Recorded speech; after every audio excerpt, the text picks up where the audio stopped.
Yoho, apa kabar kalian semua? Terima kasih kalian sudah mampir ke Momo Channel. Oke, di video kali ini kita akan membahas film horor lagi yang berjudul The Closet. The Closet ini bukan kamar mandi ya guys, tapi The Closetnya lemari.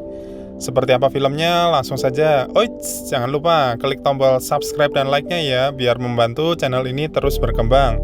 Oke, langsung aja kita mulai. The Closet ini merupakan film Korea tahun 2020. Secara garis besar, film ini menceritakan mengenai anak yang hilang di lemari atau kloset. Seperti apa filmnya? Langsung saja kita mulai.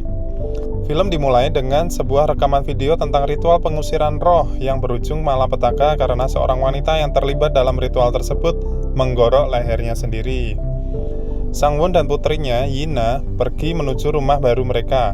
Di tengah perjalanan, mobil mereka terhenti karena melihat bangkai seekor rusa di tengah jalan. Yina tiba-tiba turun dari mobil dan berlari ke dalam hutan. Sangwon segera berlari menuju hutan tersebut mencari Yina. Sangwon menemukan Yina di depan rumah baru mereka. Saat berada di dalam rumah dan melihat keluar jendela, Sangwon dikagetkan dengan seekor burung yang menabrak jendela tersebut. Dan hal itu membuatnya teringat kembali peristiwa kecelakaan yang menyebabkan kematian istrinya. Adegan flashback memperlihatkan kecelakaan itu. Sangwon mengalami serangan panik sampai tergeletak di lantai.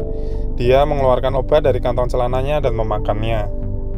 Yina sedang berada di dalam kamar sambil melihat rekaman video ulang tahun bersama ibunya. Tiba-tiba perhatiannya tertuju kepada suara dari dalam lemari.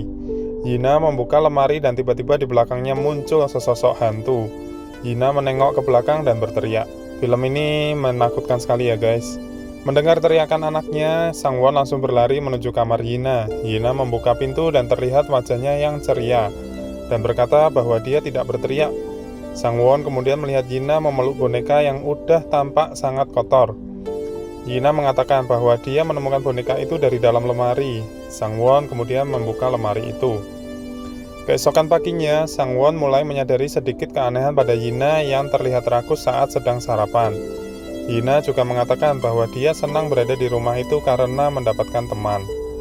Sangwon mengatakan kepada Yina bahwa dia akan tinggal di proyek yang sedang dibangunnya dalam 2 bulan. Dia berencana mencari pengasuh untuk tinggal di rumah tersebut bersama Yina. Yina ingin ikut bersamanya, tetapi Sangwon tidak setuju. Saat sedang bekerja, Sangwon mendengar suara biola yang cukup mengganggu dari kamar Yina. Sangwon berteriak menyuruh Yina tidur, tetapi suara biola itu semakin kencang.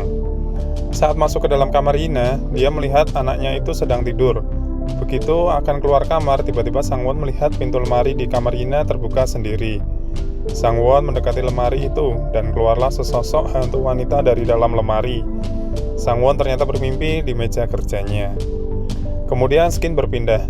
Sangwon masuk ke kamar Yina dan mendapati kamar Yina berantakan, sementara Yina tidak ada di dalam kamar. Yina mulai berbicara kasar kepada ayahnya. Saat Sangwon dan Yina bertengkar, datang pengasuh yang akan bekerja di rumah tersebut. Pengasuh itu sempat mendengar suara aneh dari dalam kamar Yina. Yina berbicara di depan lemari, mengatakan bahwa dia ingin pergi. Tiba-tiba lemari terbuka dan terdengar suara yang mengajak Yina untuk pergi. Lalu muncul tangan dari dalam lemari yang menarik tubuh Yina masuk. Skin kemudian berpindah lagi. Sebuah spanduk dan selebaran memperlihatkan informasi tentang hilangnya Yina. Anak itu telah hilang selama sebulan dan Sangwon kembali datang dari kantor polisi. Mereka meminta untuk terus mencari Yina. Polisi juga mengatakan bahwa pengasuh yang bekerja di rumah mereka tidak terlibat atas kehilangannya Yina. Sangwon menemukan gambar sosok menyeramkan dan sebuah lemari di buku milik Yina. Dia mendekati lemari itu dan ingin membukanya. Tiba-tiba terdengar suara bel. Seorang yang mengaku sebagai teknisi internet masuk ke dalam rumah. Skin kemudian berpindah. Sangwon mulai curiga dengan orang yang mengaku teknisi tersebut karena tingkahnya sangat mencurigakan. Apalagi dia mencoba masuk ke dalam kamar Yina. Tiba-tiba bel di bawah bunyi lagi. Datang teknisi internet yang asli. Ternyata yang datang tadi adalah Kyung Hong, pengusir hantu yang pura-pura menjadi teknisi internet agar bisa masuk ke dalam rumah Sangwon. Saat Sangwon akan melaporkannya ke polisi, Kyung Hong mengatakan tentang sesuatu mengenai Yina. Kyung Hong memperlihatkan berkas pada Sangwon tentang laporan anak-anak yang menghilang di dalam rumah. Dia juga memperlihatkan rekaman video pengusiran roh seperti di awal film tadi kepada Sangwon. Ternyata wanita yang menggorok lehernya itu adalah ibunya Kyung Hong. Dalam video itu terlihat pula sosok hantu kecil dari dalam lemari yang menyebabkan hilangnya anak-anak itu. Kyung Hong mulai menyiapkan peralatan untuk menemukan Yina. Dia mengatakan bahwa Yina berada di dalam alam orang mati. Sang Won mulai mendengar sesuatu, keanehan mulai pun terjadi. Saat pintu lemari terbuka dan terdengar suara aneh, tetapi hantu belum muncul. Kyung Hong tertidur sementara Sang Won mendengar suara Yina memanggilnya dari dalam kamar. Sang Won lalu masuk ke dalam kamar. Yina membuka lemari. Tiba-tiba pintu kamar terkunci dan muncul hantu anak-anak menyerang Sang Won. Kyung Hong menyuruh Sang Won menutup mata agar hantu-hantu itu tidak melihat Sang Won. Kemudian terjadi masalah saat Kyung Hong berusaha menuju kamar. Dia diserang oleh hantu anak kecil juga. Sang Won berhasil keluar kamar, sementara Kyung Hong terus diserang oleh salah satu hantu anak. Hantu itu berhasil melukai Kyung Hong. Sang Won lalu membawanya ke rumah sakit. Di sana Kyung Hong mengatakan bahwa hantu yang melukainya adalah anak bernama Myung Jin. Sang Won melihat-lihat berkas laporan kehilangan Myung Jin. Berdasarkan alamat yang ada di situ, Sang Won kemudian pergi mencari orang tua Myung Jin. Sementara di rumah sakit, Kyung Hong mengalami visi tentang ibunya yang ingin diselamatkan. Dia kemudian bangkit. Sang Won bertemu dengan ayah Myung Jin di sebuah rumah yang ada di hutan. Dia memperlihatkan boneka milik Myung Jin yang dibawanya. Ayah Myung Jin lalu membakar boneka itu, lalu muncullah hantu Myung Jin dari dalam lemari. Hantu itu kemudian membunuh ayahnya. Tetapi Sang Won masuk ke dalam rumah itu, dia diserang oleh ayah Myung Jin. Skin kemudian berpindah flashback ayah Myung Jin mengunci anaknya di dalam lemari.